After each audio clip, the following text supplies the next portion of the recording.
नमस्कार मंडळी, मी छाया आपल्या सर्वांचं आपल्या आणखीन एका नवीन व्हिडिओमध्ये अगदी मनापासून स्वागत करते। तर मंडळी, आता गुढीपाडवा जवळच आलेला आहे आणि म्हटलं आता घराची साफसफाई करायला सुरुवात करावा। तर दिवसभर खूप गरमी असते, खूप ऊन असतं, किचनमध्ये तोंड सुद्धा घालावं वाटत नाही, इतकं गरम असतं। तर संध्याकाळचं थोडंसं थंड वातावरण झालेलं असतं, म्हटलं संध्याकाळचा स्वयंपाक पण करावा आणि फ्रीज पण आवरायला काढावा, आजपासून सुरुवात करावी। आणि एकाच दिवशी जरी किचन काढायचं म्हटलं ना आवरायला, तर एकाच दिवशी काही होत नाही आणि जरी आपण आवरून काढलं एका दिवशी तरी आपण नंतर आजारी पडतो। त्यामुळे आपण 2-3 दिवस थोडं थोडं करून किचन जर आवरून काढलं तर एकदम क्लीन होतं आणि मनालाही तसल्ली वाटते की आपण किचन क्लीन केलंय। तर आपल्या घरामध्ये चिमणी असो किंवा नसो तरी पण भांडे थोडेफार हे मेनचट झालेलेच असतात। तर कुकरला मी आता राजमा लावून दिला शिजण्यासाठी आणि आज मी राजमा आणि भात बनवणार आहे, कारण गरमीमध्ये जेवण जात नाही आणि हलकं फुलकं संध्याकाळी जेवण असलं की बरं पडतं। आता उन्हाळ्याचे ना ऑलरेडी 2 महिने गेलेत आणि आपल्याला वाळवण करायला 1च महिना राहिलाय, कारण 1 महिन्याने पुन्हा वारं वावदन चालू होतं, थोडंफार पाऊस इकडे तिकडे चालू होतं। तर मुलाला म्हटलं आता आपण वाळवण करून घेऊ। तर मुलाला मी इथं आता समजून सांगत होते काय काय आणायचं दुकानामधून। त्याला मी दुकानामध्ये ना उद्या वडे घालायचे, सांडगे करायचे, तर वड्यासाठी मी त्याला डाळी आणायला पाठवले दुकानामध्ये, हरभऱ्याची डाळ, मुगाची डाळ आणि मठाची डाळ। तर तिन्ही डाळी मिक्स करून मी वडे बनवत असते। तर त्याला मी डाळी आणण्यासाठी दुकानात पाठवलं आणि फ्रीजमधलं सामान बाहेर काढते। तर माठ भरून मी बाहेर ठेवत असते झाडांच्या खाली, थंड पाणी होतं त्यामध्ये। पण मुलं कधी मध्ये सरबत बनवतात ना, तर सरबत बनवण्यासाठी ते बाटल्या भरून ठेवतात फ्रीजमध्ये आणि फ्रीजमध्ये जास्त काही सामान झालं ना, बाटल्या म्हणजे पाणी पटकन थंड होत नाही। तर तुम्ही बघू शकता मुलांनी ना फ्रीजमध्ये सगळं सामान असं गच्च गच्च भरून ठेवलंय, बाटल्या, त्यानंतर ब्रेडचं पॅकेट, त्यानंतर फरसाणचं पॅकेट फोडलं ना खाण्यासाठी, ते फरसाणचं पॅकेट त्यामध्ये ठेवलंय। फ्रूट असतात, टोमॅटो, कोथिंबीर, हिरवी मिरची, हे तर कंपल्सरी आपल्याला लागतंच, तर ते मी ठेवत असते। जास्तीच्या भाज्या कमी आणून ठेवत नाही उन्हाळ्यामध्ये फ्रीजमध्ये, जसं लागन तसं मुलं घेऊन येत असतात, कारण बाजार जवळच आहे त्यामुळं। आणि फ्रीजच्या सगळ्यात खालच्या कप्प्यामध्ये मी ज्याला पटकन आळ्या होतात ना असं सामान ठेवत असते, जसं की रवा, खीर बनवण्याच्या शेवया असं ठेवते, म्हणजे त्याला आळ्या होतात ना बाहेर ठेवल्यावर। डब्यामध्ये ठेवलं ना तरी पण त्याला आळ्या होतात, त्यामुळे मी काय करते फ्रीजच्या सगळ्यात खालच्या कप्प्यामध्ये ठेवते, म्हणजे त्याला आळ्या वगैरे होत नाही। तर आपण किचनमध्ये कितीही साफसफाई करा तरी त्या आळ्या कुठून येतात काही माहीत नाही, तरी त्या रव्यामध्ये किंवा त्या शेवयाला आळ्या होणारच। आणि मी हळकुंड, लाल सुपारी असं किंवा ते बदाम असतात पूजेसाठी, ते आणून ठेवते ना जास्तीचे, तर ते सुद्धा वरती ठेवले ना त्याला असे काळे काळे किडे होतात, त्याच्यामध्ये घुसलेले असतात। तर त्यामुळे ते हळकुंड, लाल सुपारी, बदाम ते ना मी ते सुद्धा फ्रीजच्या त्या खालच्या कप्प्यामध्ये ठेवत असते, म्हणजे त्याला ते किडे सुद्धा लागत नाही। तर अशा प्रकारे तो खालचा कप्पा आहे ना त्या सामानासाठी केलाय मी। आणि बाकीच्यामध्ये मग बाटल्या वगैरे पाण्याच्या भरलेल्या फ्रूट हे राहतात। आणि फ्रीज आहे ना 8-10 दिवसातून आपण कितीही साफ करा तरी ते 8-10 दिवसांनी पुन्हा जसून तसंच होणार, कारण मुलं आहेत ना कुठं काय ठेवते ना सांगता येत नाही। जिथं जागा मिळेल ना हाताला तिथं ते ठेवून देतात आणि वरती ओपन जर ठेवलं ना, एखादा पुडा जर पॅकेट फोडलं बिस्किटचं म्हणा, फरसन किंवा काही, तर मम्मी ओरडती ना, त्यामुळे ते फ्रीजमध्ये ठेवून देतात, म्हणजे ते वरती दिसणार पण नाही आणि मम्मी ओरडणार पण नाही।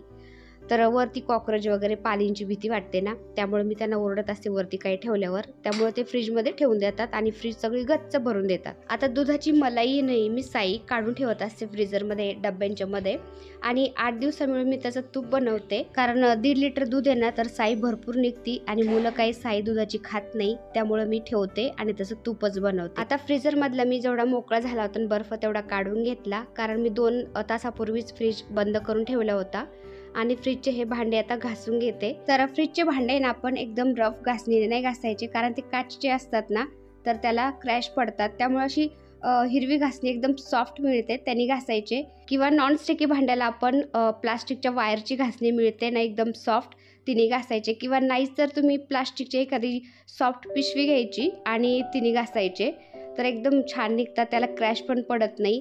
तर माझी ही फ्रीज आहे ना 12 वर्षाची आहे, 2012 मध्ये घेतली होती मी। आतापर्यंत त्याला 10-12 वर्ष झालेत, त्याला अजिबात काहीच नाही झालं, फ्रीजच्या भांड्यांना पण आणि फ्रीजला पण। तर एकदम व्यवस्थित आहेत जसून तसेच भांडे। तर माझ्याकडून फक्त फ्रीजचं जे फ्रीजर आहे ना ते खराब झालं होतं एकदा, कारण मला माहितीच नव्हतं मी काय केलं, एकदम घट्ट एकदम कडक झाला बर्फ त्यामधला. मी चाकूने काढायला लागले आणि चुकून चाकू त्यामध्ये घुसला आणि सगळं त्यामधला गॅस निघून गेला आणि पुन्हा मला ते फ्रीजर बसवावं लागलं. 3000 रुपये खर्च आला त्याला. फ्रीजर बसवलं, गॅस भरवला त्या फ्रीजमध्ये पुन्हा. तर असा कुटाणा झाला होता. त्यामुळं त्यामध्ये बर्फ जर कडक झाला ना तर आपण चाकू घेऊन किंवा कशाने कधीच काढायचं नाही.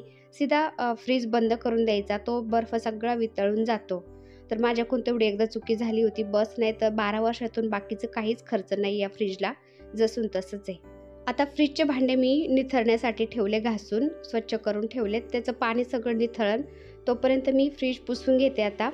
तर जो हा कपडा आहे ना, म्हणजे कॅन्टीनवरून आणत असते मी, तर असा पिवळा कपडा, तर स्पंजसारखा येतो. तर तो सगळं पाणी असं ऑब्झर्व करतो आणि आपण असं स्प्रे मारून जर पुसलं ना तर सगळं डस्ट आहे ना सगळी त्याला निघून येते व्यवस्थित आणि छान पुसलं जातं. तर मी फ्रीजसाठी सुद्धा वेगळाच कपडा केलेला आहे असा.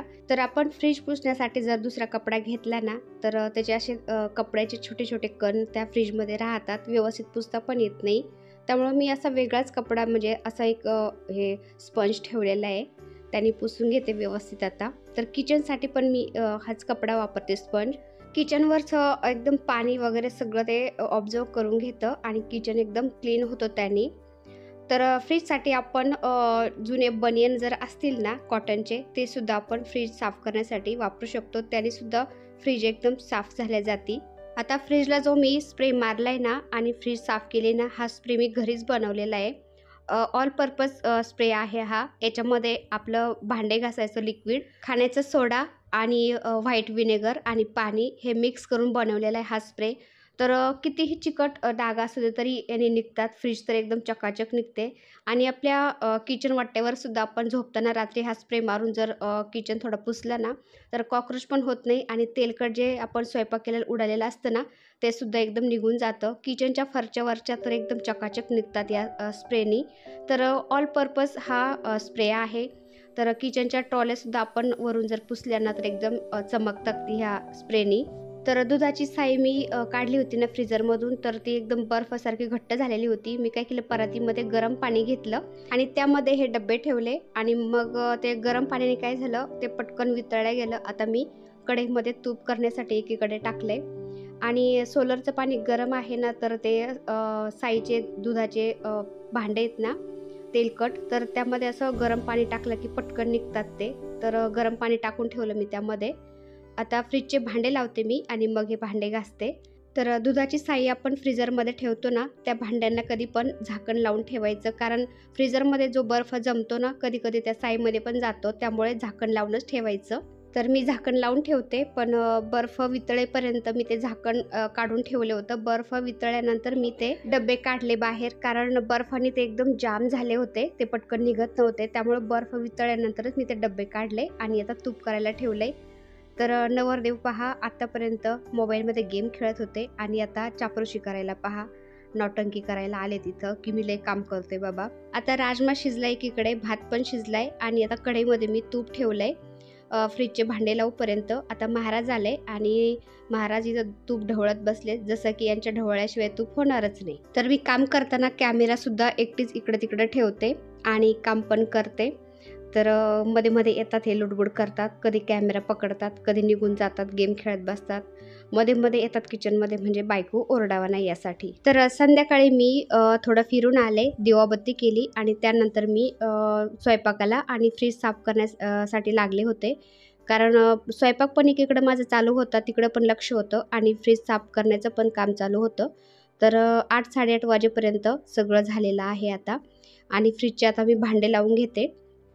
तर फ्रीजचे भांडे तुम्ही बघू शकता अजून नवीन जसून तसेच येतं, कारण आपण त्यांचं व्यवस्थित काळजी घेतली ना तर ते व्यवस्थित त्याचं मेंटेनन्स राहतं. तर आता घासून स्वच्छ पुसून घेतले मी आणि असं हे जे मॅट आहेत ना छोटे छोटे, तर आपण डायनिंग टेबलवरती पण वापरतो पहा हे, तर हे मी याच्यावरती टाकत असते. म्हणजे आपण जे भांडे ठेवतो ना म्हणजे स्वयंपाक उरलेला वगैरे किंवा काही, तर ते असं घसरलं की त्यावरती ते क्रॅश पडतात. त्यामुळे असं मॅट जर टाकले ना तर ज्या काचा आहेत ना त्याला क्रॅश पडत नाही आणि आपल्याला जे खराब झाले ना मॅट ते काढून धुता पण येतात. तर त्यामुळे काय होतं, आपली फ्रीज पटकन खराब होत नाही. तरी पण माझी मुलं काय करतात, त्यावरती फ्रीजमध्ये ना काही ना काही आणून ठेवतात, व्यवस्थित ठेवत नाही.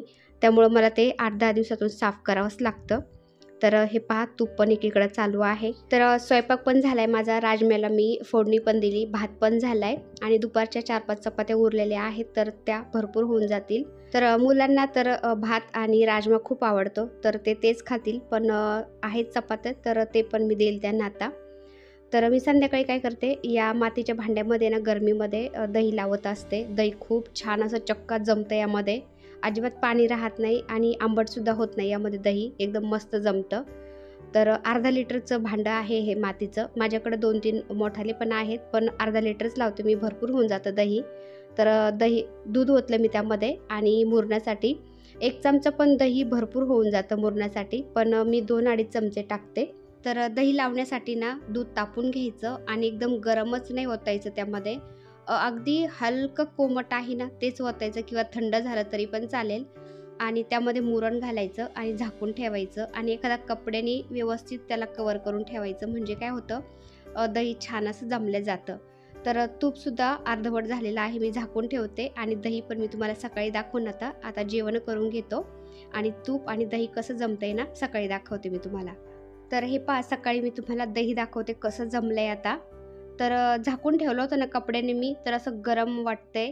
तर गरमीमध्ये ना दही खूप छान जमलं जातं, थंडीमध्ये व्यवस्थित जमत नाही. कारण दही होण्याच्या प्रोसेसला सुद्धा थोडीशी गरमी गरजेची असते. त्यामुळे असं झाकून ठेवायचं. तर तुम्ही बघू शकता, एक पाण्याचा टिपकाही वरती राहिलेला नाही आणि एकदम चक्क दही असं जमलं गेलेलं आहे. मातीच्या भांड्यामध्ये काय होतं, जे एक्स्ट्राचं पाणी आहे ना, ते मातीचं भांडं ऑब्झर्व करून घेतं, शोषून घेतं आणि दही एकदम घट्ट असं जमलं जातं. तर मी तुम्हाला काढून दाखवते, तुम्ही बघू शकता किती एकदम असं चक्का दही जमलं यामध्ये. तर आपल्याला श्रीखंड बनवायचा असेल ना, तर मातीच्या भांड्यामध्येच असं दही लावायचं. श्रीखंड एकदम छान होतं आणि दही पण एकदम छान झालं जातं, अजिबात आंबट होत नाही. आता रात्री मी हे दही जमवलं होतं ना, आपण सकाळी काय करायचं, फ्रीजमध्ये ठेवून द्यायचं. जास्त वेळ जर वरती राहिलं नाही हे दही, मग आंबट होतं. तर आता मी याला फ्रीजमध्ये ठेवून देते. तुम्ही बघू शकता किती मस्त असं दही झालंय आणि तूप पण असं झालंय पहा. तर असं ब्राऊन होईपर्यंत आपण याला शिजवून घ्यायचं. ब्राऊन झालं ना की पुरणाच्या चाळणीवरती आपण याला गाळून घ्यायचं, गरम आहे तेच, आणि त्याचं तूप काढून घ्यायचं. तर मिक्सरमध्ये काढायची, लोणी काढायची. त्यानंतर जास्त भांडे भरायची अजिबात गरज नाही. अशा प्रकारे आपण तूप करू शकतो, जास्त भांडे न खराब करता. तर मी असंच करत असते. आणि जी कढई खराब झालेली ना, त्यामध्ये सुद्धा मी तुम्हाला सांगते, थोडंसं डिटर्जंट पावडर टाकायचा, पाणी भरायचं कढईभर आणि गॅसवरती ठेवायचं उकळण्यासाठी. एक उकळी आली की बंद करून टाकायचं, कढई एकदम चकाचक निघते. अशा प्रकारे आपण तूप करू शकतो. तर मंडळी, संध्याकाळचं माझं छोटंसं हे रुटीन कसं वाटलं ते मला कमेंट करून नक्की सांगा. व्हिडिओ आवडला असेल तर एक लाईक करा. चॅनलवर नवीन असाल तर प्लीज आपल्या चॅनलला सबस्क्राईब पण करा. चला तर भेटूया पुन्हा अशाच एका छानशा व्हिडिओबरोबर. तोपर्यंत बाय बाय. व्हिडिओ पाहिल्याबद्दल धन्यवाद. सर्वांना श्री स्वामी समर्थ.